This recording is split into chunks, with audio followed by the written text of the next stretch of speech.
देवभूमि, ऋषि मुनियों की भूमि, त्याग तप की भूमि, अध्यात्म की भूमि। शिव पार्वती, नंदा सुनंदा, राज राजेश्वरी की भूमि। ये वो देवभूमि है जिसमें शिव का वास है। यहाँ बद्री, केदार, यमुनोत्री, गंगोत्री और पंच केदार जैसे धाम हैं, तो न्याय के देव गोलजियो, सोमेश्वर, जागेश्वर, बागेश्वर जैसे तीर्थ हैं। इस धरा में अध्यात्म की पवित्र और निर्मल बयार बहती है। यहाँ गंगा, यमुना और मंदाकिनी भी है और पूर्वजों को तरने वाली स्वर्ग रोहिणी भी। देव भूमि में जीवन का सत्य भी है और सार भी। अध्यात्म की गंगा में भक्ति और आस्था की डुबकी लगाए हमारे साथ देखिए आस्था का पथ। उत्तराखंड यानी देवभूमि। यहाँ कण कण में शिव का वास है। शिव यानी देवों के देव, महादेव। शिव शक्ति का नाम है और दया का भी। शिव का भोलापन जन्म जन्मांतर का कल्याण कर देता है। अनादिकाल से ही मनुष्य शिव आराधना कर रहा है और भगवान भोलेनाथ भक्तों के समस्त कष्टों को हर लेते हैं। शिव अपने भक्तों की हर मनोकामना को पूर्ण करते हैं। भगवान शिव के सहस्त्रों रूप हैं और इसी का एक रूप है देहरादून स्थित टपकेश्वर महादेव। देहरादून आचार्य द्रोणाचार्य की नगरी है। यहाँ स्थित है टपकेश्वर महादेव। मंदिर की प्राकृतिक गुफा में रुद्राक्ष से बना शिवलिंग है, जिस पर गुफा से जल टपकता रहता है। इसलिए इस मंदिर को टपकेश्वर महादेव कहा जाता है।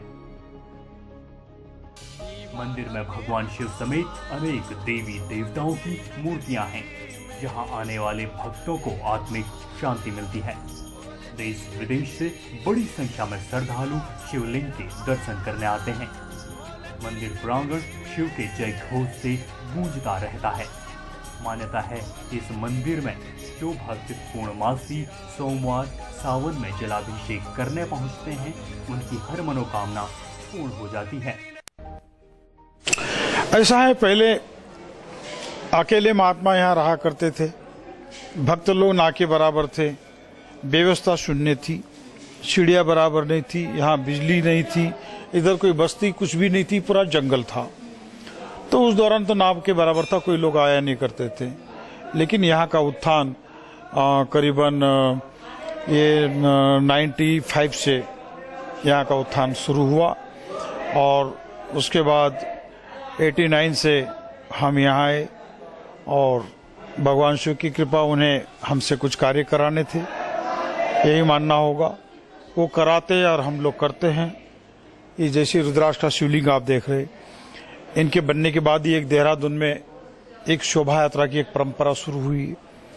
ये भी हमने 2002 में इस मुकुट को बनाया था, 2001 में बनाया था, लेकिन 2002 से इनकी शोभा यात्रा आरंभ हुई और ये हर साल निकाली जाती है। शिवलिंग का अखंड अभिषेक रात दिन यहाँ पे चलता रहता है। यहाँ की मान्यता यही है और इसीलिए इनको आज टपकेश्वर कहा जाता है। हजारों की संख्या में आज भी भक्त लोग नया साल है लाइन से खड़े और भगवान शिव के दर्शन कर रहे और पूरे भारतवर्ष से भक्त लोग आते हैं, टपकेश्वर भगवान का दर्शन करते हैं एवं उनका आशीर्वाद प्राप्त करते हैं। और भगवान शंकर आज भी पात्रता अनुसार सबकी यहाँ मनोकामना पूर्ण करते हैं। आप लोग भी टपकेश्वर देहरादून आइए और भगवान शिव का आशीर्वाद प्राप्त करें। जब आप देहरादून आएंगे, गुफा में आएंगे, एक पल के लिए आंखें बंद करके भगवान शिव का ध्यान करेंगे, तभी आपको महसूस होगा कि हकीकत में देवताओं की और ऋषियों की तपोभूमि है और ये उत्तराखंड है। यहाँ पे आओगे आप तो आपको बड़ा सुकून प्राप्त होगा। जहाँ शिव होंगे तो वहाँ शिव शक्ति भी होगी और जहाँ शिव शक्ति होंगे वहाँ भैरव भी होंगे। मंदिर में भैरव भी हैं और आचार्य द्रोणाचार्य की मूर्ति भी। लोक मान्यता है कि भगवान शिव स्वयं आचार्य द्रोणाचार्य को यहाँ अस्त्र शस्त्र की शिक्षा देने के लिए मध्य रात्रि आते थे। वो इसी लिंग से आते और फिर यहीं से अंतर ध्यान हो जाते। मान्यता है कि यहाँ गुरु द्रोणाचार्य और कृपी की पूजा अर्चना से प्रसन्न होकर भगवान शिव ने उन्हें पुत्र प्राप्ति का वरदान दिया और उनके घर अश्वत्थामा का जन्म हुआ। कहा जाता है भगवान शंकर रोज मध्य रात्रि को भूमार्ग से प्रकट हुआ करते थे और आचार्य द्रोण को अस्त्र शस्त्र के बारे में रोज एक अध्याय यहाँ पढ़ाया करते थे। ऐसा करते उन्हें संपूर्ण धनुर्विद्या का ज्ञान प्राप्त हुआ। बाद में उन्होंने कौरव पांडव को भी इसी क्षेत्र में प्रशिक्षित किया। दोनों महाभारत की दोनों सेना यहीं तैयार हुई और द्रोणाचार्य के पुत्र अश्वत्थामा, उनकी एक गुफा जन्मस्थली भी है और तपस्थली भी है।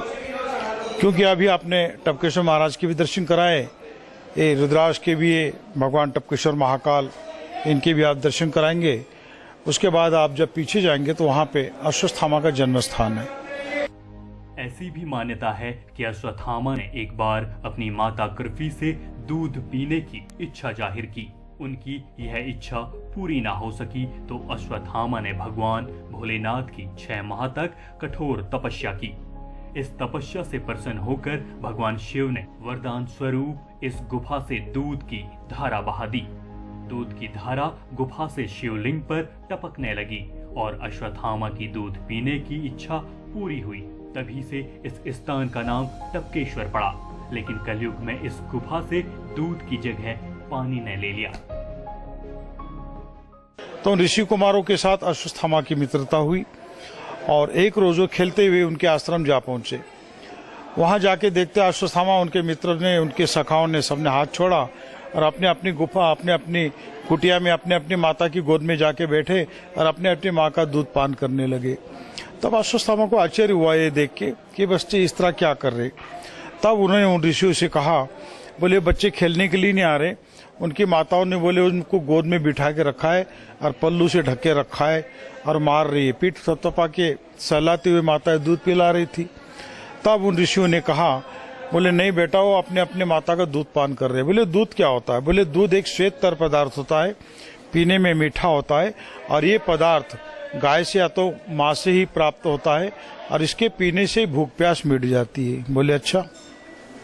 तो और जो ऋषि लोग थे तो उन्होंने कहा, अरे आप हम सब जानते हैं कि आज तक द्रोणपुत्र अश्वत्थामा ने कभी दूध का स्वाद चखा नहीं और आप लोग दूध के बारे में चर्चा किए जा रहे हो। आज अश्वत्थामा प्रथम बार हमारे आश्रम आए हैं, आज इनका स्वागत भी आज दूध से किया जाए। तब उन्होंने कहा कि जाओ मटके से 1 कटोरा दूध ले आओ। तब 1 दूध कटोरा लाए और अपनी गोद में बिठा के उस बालक को 1 कटोरा दूध पान कराए। पीने में मीठा और मधुर लगा और शक्ति का एहसास भी होने लगा।